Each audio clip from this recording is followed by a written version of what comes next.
I was born in Kazanchis, where the music never ends, where enemies are turned and strangers become kin. Between Adwa's iron will and Omedla's healing grace, I was born in Kazanchis, where the broken spirit finds a tending place. I was born in Kazanchis, in the center of the night, where the saxophones pray daylight into being.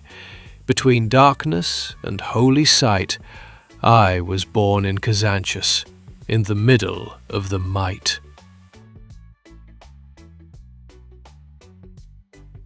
In that house, love was the only law. Even the fiercest quarrels ended in the shared laughter of the table. And from that laughter grew Ras Nahom, the boy who would one day write the story of his people. He came from between Adwa and Omedla, from between victory and return. The night he came into this world, the very air seemed to hold its breath. His father paced outside the delivery room of Zewuditu Hospital, his heart hammering against his ribs like a trapped bird. The midwives, weary from a long shift, said there was no space, that the ward was full to the brim. But the father, with a voice that had been sharpened by the fear of loss and the steel of faith, made space. He had seen too many men bow to the cold indifference of authority. He would not bow that night. With a pistol on his hip, a sign of the times, and a prayer on his lips, he demanded entry into the world for his son. The doors opened, and a child's cry pierced the sterilized silence of the hospital. The nurses came out smiling, their faces tired but bright. "Congratulations, it's a boy!" And Kazanchis herself seemed to echo that cry through the night air, as if the city knew that her own heart had just been reborn. Amongst a dozen girls who joined Earth that day, he alone a man, a child who would be shaped into a hero who would be remembered as king. They named him Nahom, which means comfort, though in time he would become the voice of a restless people. He was born of a line that traced its blood back to the kings of Aksum, the descendant of soldiers who had held the line at the edge of the world and saints who had seen the face of the Almighty. He was heir to no fortune of gold, but heir to every story ever told. He would crawl on floors that felt the polished boots of generals and the bare, calloused feet of priests. He would grow up watching his grandmother light candles to the saints, and his father light cigars to the sorrows of a changing nation. He would breathe in the scent of incense and gun oil, of Burberry and bourbon. He would live unknowingly at the meeting point of Ethiopia's past and her prophecy, because Kazanchis, that small patch of earth where the emperor's palaces and the people's houses stood shoulder to shoulder, was more than geography. She was Ethiopia herself, condensed into a single thundering heartbeat. And in that heartbeat, Ras Nahom dreamt. He dreamt of the nobles who had built their homes there, Ras Imru Haile Selassie, Prince Ras Asrate Kasa Haile, Ras Mesfin, Ras Abebe, Lij Araya Abebe, Fitarari Atnaf Seged, Fitarari Sahle Mariam, Grazmak Tasi, Balambaras Demisi, Kegne Geta Yoftahe Negusi, Negadras Zerihun, Dr. Kabedi Michael, Meter Laureate Afework Tekle, and the many greats too many to name here. Around these giants rose the cafes, the schools, the bars, and the small markets where every language of the empire was heard, a Babel that worked in harmony. When the fascists invaded, Kazanchis bled from 1,000 wounds, but she never bowed her head. When the emperor returned, she sang the songs of his victory until the hills echoed. When the Derg rose like a black cloud, she endured the storm with a silent strength.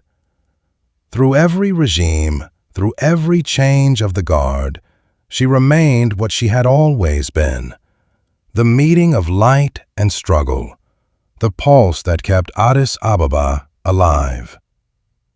It was into this geography of memory that Nahom was born, beneath the tin roofs that shielded him from the sun and the royal walls that spoke to him in his sleep. In Kazanchis, where everyone is honored, regardless of the dust from which they rose. I was born in Kazanchis, where kings and beggars meet, where the nation's history is ground into the dust beneath our feet. Between Adwa's glory and Omedla's holy street, I was born in Kazanchis, and her memory is sweet. Between Adwa's glory and Omedla's sacred stone, I learned a nation is carried, not owned. I was born in Kazanchis, in the center of the world, where banners of the ancients are forevermore unfurled. Between the darkness of the night and the morning light impearled, I was born in Kazanchis, where the spirit is uncurled. Dawn crept over the bowl of Addis like a secret being told for the first time, a pale light rolling down the mountains and spilling through the valley. It touched the roofs of Mahal Kazanchis, the heart within the heart, and the tin sheets began to glow like beaten silver in the hands of a master smith. From the royal churches rang the bells, once, twice, then in a frantic, joyous chorus. Smoke rose from the stoves, the air filled with the scent of roasting barley, of roses, of jasmine, of wet timber, and the eternal white eucalyptus. Women swept the dust from their thresholds as if clearing the way for God. Taxi horns coughed a wink, and the conductor boys shouted the litany of the city. Filuuha, Mexico, Bihirawi, Piazza, Arakilo, Hayahule, Meganagna, Sidistkilo, Shiromeda, Tekle Hayamano, Mercato. You could go anywhere from Kazanchis, and everyone came to Kazanchis from everywhere. All roads in the capital led to the heart of hearts. Among the morning crowd moved Nahom, a thin shadow of a boy carrying a bundle of fresh bread under his arm. His grandmother had sent him to buy butter from the kiosk called Arabua Souk, the first shop of the city. But he lingered. He always lingered. Every turn in the alley called to him. Every face he passed felt like a branch of his own family tree. He passed the old Babylon building, its yellow walls peeling like sunburned skin, its ground floor alive with cafes and bars whose names were half-remembered hymns. Asab Keste Damina, Harar Bear, Denver, Trio, and Aria. The shutters were down, but he could hear the music leaking from the cracks. An Asmari tune played slow and low, the cry of a masinko mixing with the laughter of the women cleaning the tables for the day's work. Across the street, the Ministry of Agriculture stood solemn, its Italian arches holding the weight of a departed age. Pigeons nested in the eaves. The smell of diesel drifted from a truck idling near the Total station at the curb. Nahom closed his eyes and inhaled deeply. Coffee, smoke, cakes, oil, incense, iron, soil, and the scent of women. This was home. It was everything at once. Nothing pure, everything human. He crossed toward St. Auriel, its dome catching the light like a fallen sun. Inside, the voices sang the morning mallet, rising and falling like the breathing of the earth. Nahum knelt by the gate, pressing his forehead to the cool metal bars. He prayed without words, for words are too small for the pure heart of a child. When he rose, the city was fully awake. Sellers were arranging tomatoes in perfect pyramids. The sweet smoke of Dulet frying at Bekelich's home curled upward. Men in uniforms hurried to the ministries, and school children ran laughing behind them. The alleyways, like always, hummed like veins carrying the very blood of the city. I was born in Kazanchis, where the morning bells resound, where the secrets of the ages in the city's heart are found. Between Adwa's courage and Omedla's holy ground, I was born in Kazanchis, where the grace of God is bound. I was born in Kazanchis, where the spirit takes its flight, between the ancient struggle and the future's shining sight. I was born in Kazanchis, in the center of the might. The Table of Remembrance. He turned toward 647, his sanctuary. The house stood behind its gate of rusted iron vines, its roof glinting red under the high sun. Inside, the voices were already moving. His grandmother, Emaye, was seen, humming an old imperial hymn. His Aunt Betty clattering the plates in a rhythm of domestic necessity. He entered quietly, the smell of berbere and coffee wrapping around him like a warm blanket. "You're late," his aunt teased, but her eyes were full of light. He slipped to the veranda, and from there, he saw the whole world. He saw the rooftops overlapping like a sea of silver tin, the smoke curling between them, and the palaces of the kings rising in the distance like mountains of history. He felt it deep in his marrow, that strange, terrifying knowing that the city was alive, that she remembered everything, and that she, too, was watching him as he grew. He could almost hear her whisper, You are of me. Your bones are my stones. Your blood is my rain. The whisper stayed with him as the day thickened. From the veranda, he saw the alley twisting down toward the old post office, the Total station, and the Hotel Geneva, named after where the Lion of Judah had spoken and broken the chains of colonization. He saw the kiosks where children sold matches and chewing gum, and a donkey cart rattling by, carrying the firewood that would feed the night's fires. The driver of the cart was singing a line from a war song about Adwa, his voice gravelly and proud. Somewhere, a radio crackled an old Kiros Alamayehu tune. The sounds folded into one another until they were indistinguishable from the act of breathing. His grandmother called him inside to the table set with bread, injera, and chegwara, the genes of Kazanchis' cultural cuisines. A small bowl of honey for the new year still stood in the corner, a symbol of the sweetness that can be found even in a hard life. Sit, She said, her voice carrying the weight of decades. He obeyed. On the wall behind her, the colonel and the emperor watched him eat. Our fathers built these streets with their hands, Said Wassine, her voice distant as if she were speaking to the ancestors. Our mothers carried the bricks on their backs. Remember that when you walk out there. Every step you take, you are walking on their bones. Nahum nodded, the bread turning to a holy thing in his mouth. He slipped out again after breakfast into the crowded streets where men discussed football and politics with equal passion, and women argued over the price of charcoal and shiro. From inside Holly Cafe, the hiss of the espresso machine sounded like a dragon's breath. The city's light sharpened, reflecting off the glass of the ministries in blinding shards. He made his way to the slope behind the church. From there, the whole of Kazanchis unfolded, a patchwork of roofs, courtyards, and history. To an outsider, it was chaos.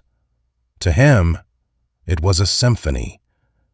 He thought of the stories of the mass graves the emperor had opened to give the martyrs rest.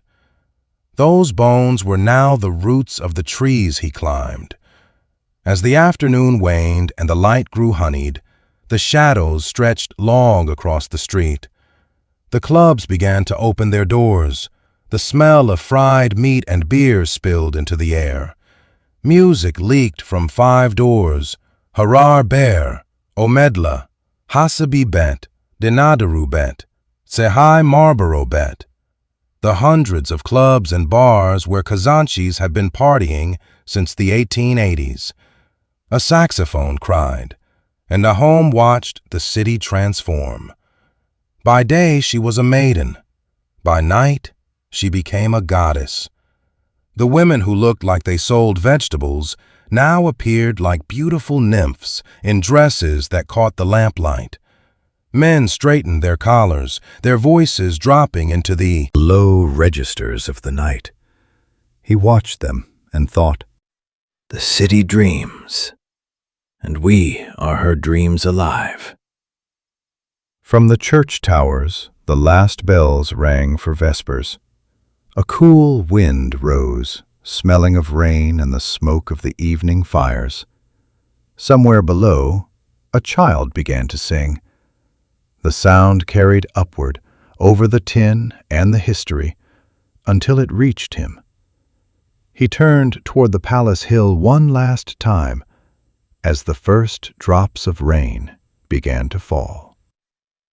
"Kazanchis, dear," whispered he, "our beautiful heart of hearts. Don't you ever stop beating." The rain came harder then, drumming on the tin roofs like a standing ovation from the heavens. He ran home through the wet streets, his heart pounding with the rhythm of the city. When he reached 647, Wosine was waiting at the door, her smile the only light he needed. See? She said, her voice a soft caress. Even the rain knows your name. I was born in Kazanchis, in the center of the soul, where the fragments of broken hearts are finally made whole. Between Ottawa's thunder and Omedla's control, I was born in Kazanchis, and the city is my home. I was born in Kazanchis, where the rain is like a kiss, where the spirit finds its meaning in the middle of the abyss.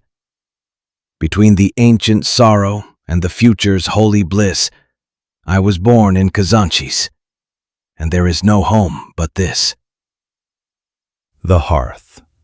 Within the wooden ribs of 647, time moved not in a straight line, but in a circle around the hearth. The house was a vessel, and Wosine was its pilot. She did not merely walk through rooms, she inhabited them as a spirit inhabits a temple. When she moved, the lace curtains seemed to bow, and the very dust motes danced in the shafts of light that pierced the afternoon. Her quiet grace was not the silence of the void, but the silence of a deep well, containing the reflections of all who had come before. In the mornings, before the sun had fully climbed the shoulders of the Entoto hills, the kitchen was already a theater of creation. Eyaya, the high priestess of the flame, would stand among her clay pots as if they were her children. The symphony began with the rhythmic thump-thump of the wooden pestle, crushing the garlic and the ginger into a paste that smelled of the earth's own secrets. Then came the onions, sizzling in the golden niter kaibe, their sharp scent softening into a sweetness that promised comfort. A kitchen without its own sweet scent is a house without soul. She would whisper to the young Nahom, her hands stained red with the dust of the berbere. We cook not just to fill the belly, but to remind the heart that it is home. Every spice is a traveller from a distant province. Every bean of coffee is a letter from the ancestors. She orchestrated the symphonies of scent, the sharp, blooming red of the pepper, the crackle of the beans in the clay pan, until the air itself was thick enough to eat. She ensured that the blessing was stirred into every pot, so that the bread broken at the table was more than wheat and water. It was the flesh of their shared endurance. The colonel sat in his sanctuary, the room where the walls were papered with the maps of campaigns fought in the biting winds of the north and the searing heat of the Ogaden. He spoke of Harar, the city of walls, of Asmara, the city of clouds, of Jigjiga, where the dust rises like a wall.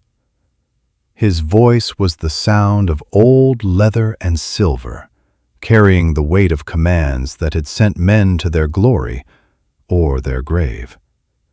When he spoke of the emperor, his eyes would drift to the framed photograph on the wall. The Lion of Judah looked back, his gaze a bridge between the medieval and the modern. To the colonel, the emperor was not a man of flesh, but a principle of order in a world of chaos. Below that image, the brass box held his life's true weight. The medals that caught the afternoon sun, the campaign ribbons that had faded like old memories, and the letter from the comrade lost in the mountain passes, a letter he read with his fingers more than his eyes, feeling the indentations of the pen as if they were the pulse of a brother. My lion. Wosin would call him, bringing a glass of tej that glowed like amber. She knew the storms that raged in his silence.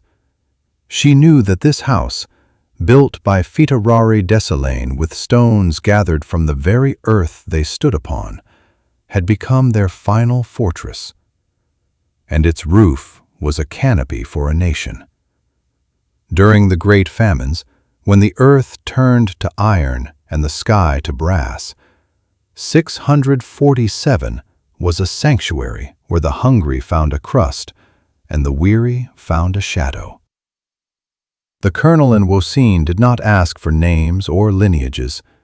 They only asked if the heart was still beating. I was born in Kazanchis, in the shadow of the gate, where the humble and the hungry share the secrets of fate. Between Adwa's thunder and Omedla's heavy weight, I was born in Kazanchis, and I know that love is great. I was born in Kazanchis, where the colonel keeps his sword, where the kitchen is a temple, and the bread is for the Lord. Between the ancient mountain and the valley's deep accord, I was born in Kazanchis, where the spirit is restored. Nocturne of the Heart of Hearts. When the sun dipped behind the western ridges and the sky turned the color of a bruised plum, Kazanchis shed her daytime skin. The ministries fell silent, their stone arches brooding in the dusk, and the streets began to hum with a different electricity. This was the hour of the Asmaris, the truth-tellers with the Masinquas, who could pull a man's soul out through his ears. The air thickened with the scent of roasted meat and the yeasty breath of the taverns. Music did not just play in Kazanchis, it exhaled. It leaked from the cracks of doors and the vents of roofs. It was a river that carried the names of the greats, Mulatu Astatke, the architect of the groove, Tilahun Gesese, whose voice could make a stone weep, and who also happened to live there in Kazanchis. Aster awoke, the goddess of the high notes, mixed with the many voices of the world, for Kazanchis was a harbor for all the wandering songs of humanity. The rhythm of Bob Marley's rebellion mingled with the heartbreak of Dolly Parton.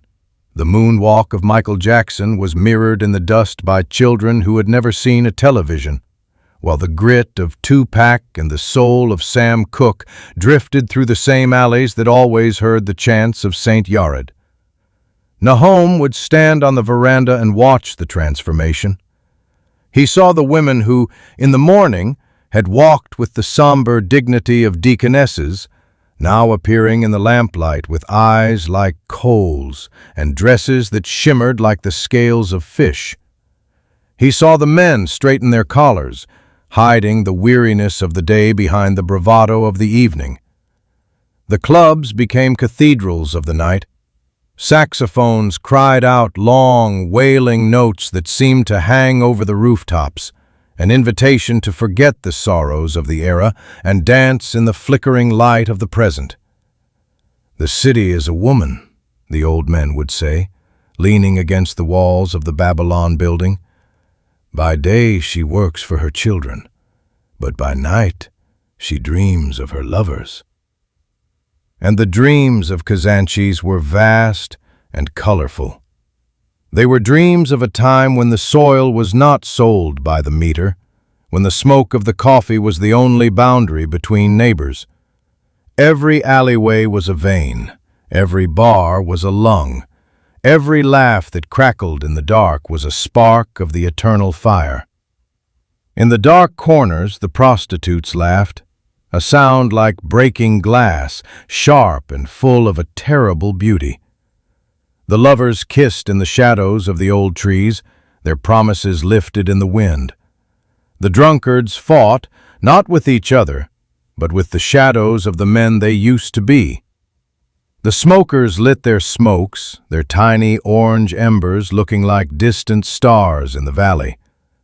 And in the rental beds, the workers and the wanderers gasped for air, finding in their exhaustion a peace that the palaces could not provide. Nahum heard it all. He heard the lullaby of the street dogs, the metallic sigh of the taxis cooling in the night air, and the soft hum of the power lines that carried the voices of the city across the void. He felt the pulse of the earth beneath 647, a steady, rhythmic thrum that spoke of the martyrs buried in the deep soil, the patriots who had been given rest by the emperor, their bones now the very foundation of the neighborhood. He knew then that the city was not made of stone and tin, but of the sighs and shouts of all who had ever breathed her air. "I was born in Kazanchis, where saints and sinners dwell, where the secrets of the empire are the stories that we tell.